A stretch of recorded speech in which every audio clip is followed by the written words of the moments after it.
Hello everyone, welcome to Sengoku Studies. This will probably be my last video for the monthly Samurai and Ninja Topic series for 2022. This month we will be covering unusual weapons, thus I decided to cover a weapon that is not talked about too much. That weapon is the Chigiriki, sometimes referred to as the Japanese Flail. There are multiple ways to write Chigiriki with different kanji. The way I do so here seems to be the most common current way to write it, and it is translated as something like pledge wood or tree. My intent with this video is to introduce a weapon that I think would be new to a number of people. As always with these monthly videos, this one is being done in concert with other creators covering the same general topic. Those videos by myself as well as other creators are in a playlist that will be linked in the description. I will also link the main channels for those whose videos appear in the playlist in the description as well. I would like to thank those who gave me permission to use their videos so that I could show you the Chigiriki in action. At the time of recording, I am not sure yet how many and which ones I will be using. I asked permission for multiple videos, so I would have a choice, plus if some turned me down, there would still be options. Links to those videos I got permission for, even if not used here, will be in the description. Even if it did not use their video, I think I should still thank them for giving me permission to do so.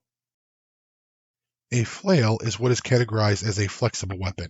Flexible weapons are weapons that use rope or chain to swing one or both ends at the enemy, or a rope or chain itself as the weapon.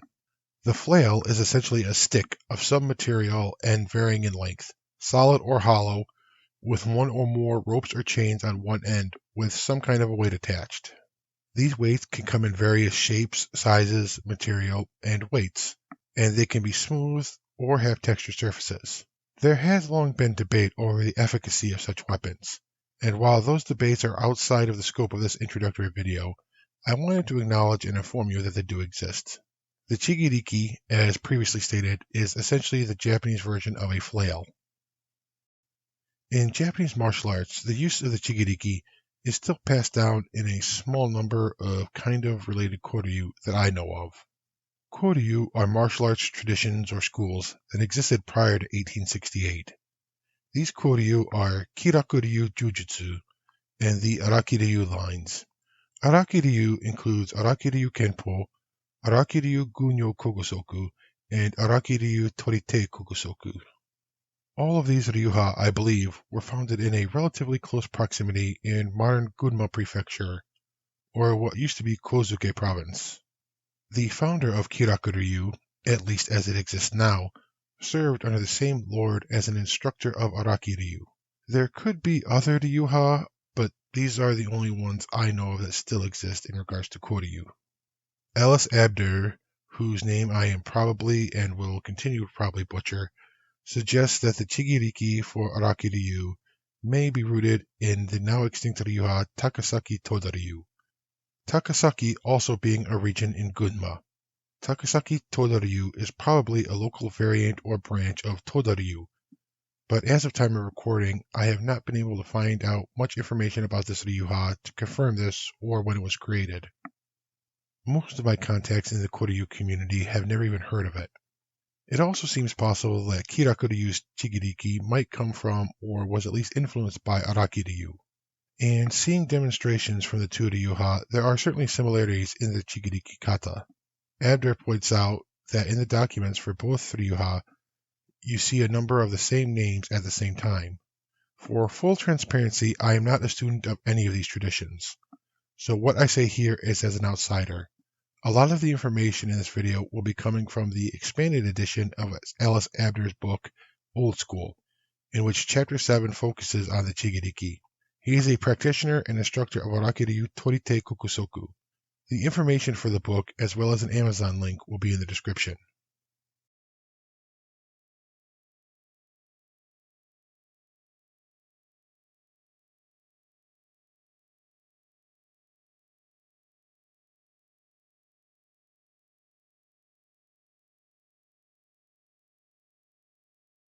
The Chigiriki, in its current configuration, is made of a staff between 120 and 100 centimeters, or roughly 47 to 66 inches long.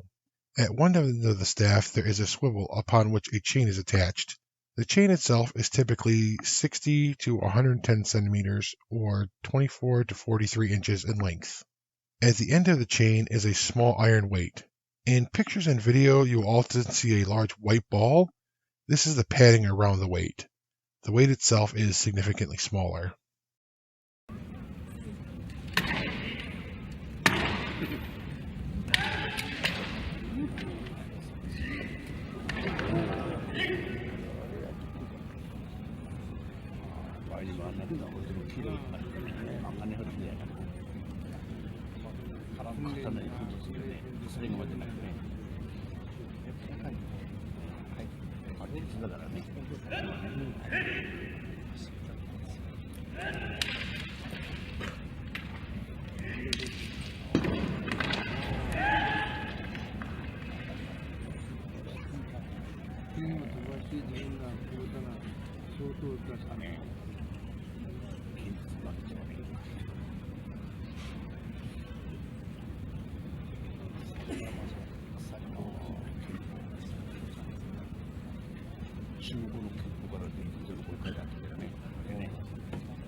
In Kiraku-ryu, there is also a metal sleeve on the end of the staff into which the chain could fit, and the weight being used to cap it off and hold it together.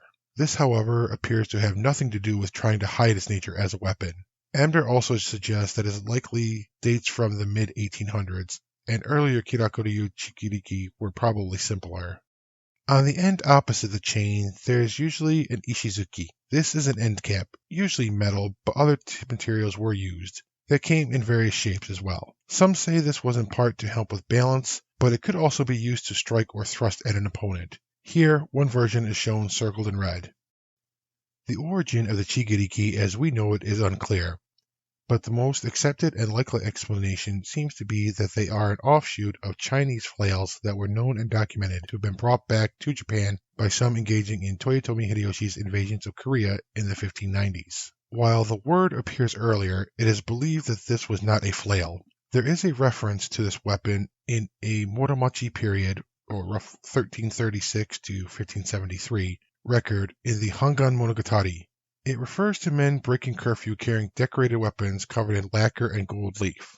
Abder suggests that this weapon, called a chigiriki, may have in fact been a jo, or short staff. There is no documented use of flails in Japan as weapons prior to the Edo period, 1603 to 1868, depending on how you date it. The weapon was at one time known by a number of names, including furibo and furijo, whirling or swinging staff, and kusoribo, chain staff. The term chigiriki appears to have been a local term, and with the other uses of the weapon now extinct other than some related schools, that is the name that has stuck. The earliest record of a ryuha using this weapon, the chigiriki, as a flail, is the Takasaki Toda-ryu. It is possible that this ryuha was the root source for all current, still existent chigiriki jutsu, as Araki-ryu chigiriki seems to come from that, and Kiraku-ryu chigiriki appears to stem from Araki-ryu. As stated, all these ryuha seem to originate in Gunma, so it is not surprising that there could have been some interaction and influence between the traditions.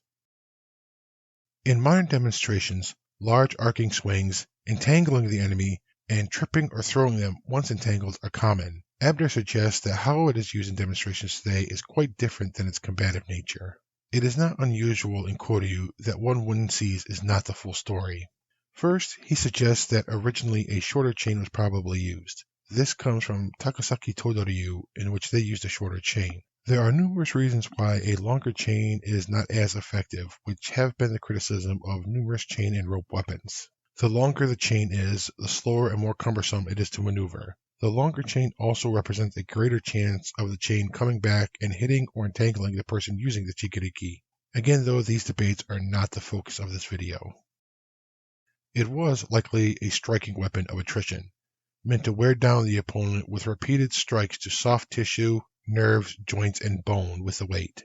The weight is fairly small, and so a single blow causing crippling or fatal damage is unlikely unless one was very lucky. This small weight also means it was unlikely to do much damage to an armored opponent. And yes, blunt force trauma through armor was a serious danger on the battlefield. However, this would not seem to pack enough wallop to do much through armor. Its length also meant that it was not really good for using against someone armed with a yari, a spear or pike, which was the main melee weapon in the 16th century. This would easily outrange the chigiriki. Thus, it would be reasonable to think that this was not intended as a battlefield weapon. So now we get into some speculation on my part. If this was not a weapon that would have been intended for use on the battlefield, what was its purpose? I think it may have been used for things like guard duty or something like what we may call policing. It was meant to go against unarmored and lightly armed opponents.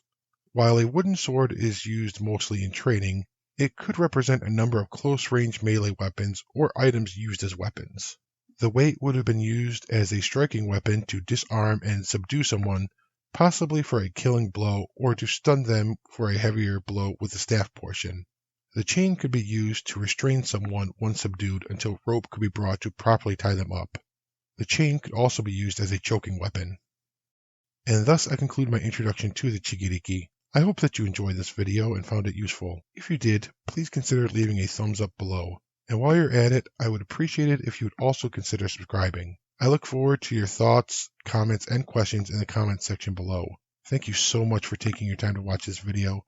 I hope to see you again in the next one. For now, take care.